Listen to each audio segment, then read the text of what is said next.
ஆப்ஜெக்டை கல்யாணம் பண்ணியிருக்கிற சில மனிதர்களை தான் இப்போ நம்ம பார்க்க போகிறோம். மிஸ்டர் டேவ்ன்ற இந்த ஒரு பர்சன் பார்த்தீங்கன்னா ஒரு சிலிக்கான் டாலை கல்யாணம் பண்ணியிருக்காரு. அவருக்கு அந்த டால் ரொம்ப பிடிக்குமா, அதனால் அதையே கல்யாணம் பண்ணியிருக்காரு. ரொம்ப விசித்திரமாக இருக்குல்ல.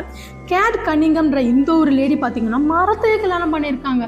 மரத்தெல்லாம் எப்படி கல்யாணம் பண்ண முடியும், பட் பண்ணியிருக்காங்க. ஸோ அடுத்ததாக பார்த்தீங்கன்னா இந்த ஒரு பர்சன் கோஹிலூர் ஆனம்ன்ற இந்த ஒரு பர்சன் ரைஸ் குக்கரை போய் கல்யாணம் பண்ணியிருக்காரு. ரைஸ் குக்கர்லாம் எப்படி கல்யாணம் பண்ண முடியும்? இது என்ன மாதிரியான லவ்னு எனக்கு தெரியல, ரொம்ப விசித்திரமாக இருக்குது. ஸோ அடுத்ததாக அகிகோ கோண்டோன்ற இந்த ஒரு பர்சன் பார்த்தீங்கன்னா ஒரு ஃபிக்ஷனல் கேரக்டரை லவ் பண்ணி கல்யாணம் பண்ணியிருக்காரு. அது திரும்பி லவ் பண்ணியிருக்குமா, அதெல்லாம் நமக்கு எதுக்கு, பட் அந்த ஒரு ஃபிக்ஷனல் கேரக்டரையே வந்து பொம்மையாக உருவாக்கி வச்சுட்டு இருக்காரு. ஆமி வோஃபின்ற இந்த ஒரு பர்சன் பார்த்தீங்கன்னா ஒரு ரைடை கல்யாணம் பண்ணியிருக்காரு. நம்ம எல்லாருமே தீம் பார்க்க போனால் ரைட்லலாம் ஏறுவோம், பட் இந்த ஒரு ரைடையே கல்யாணம் பண்ணிக்கிறாருன்னா இவர் என்ன மாதிரியான ஒரு பர்சன் பார்த்துக்கோங்க. லீ ஜின் கியூன்ற இந்த ஒரு பர்சன் பார்த்தீங்கன்னா அவரோட பில்லோவே கல்யாணம் பண்ணிக்கிட்டாரு. பில்லோ பழசானா என்ன பண்ணுவார், அப்போ புதுசாக இன்னொரு பில்லோவை கல்யாணம் பண்ணி பார்க்க இருக்கு. ரொம்பவே விசித்திரமாக இருக்குது.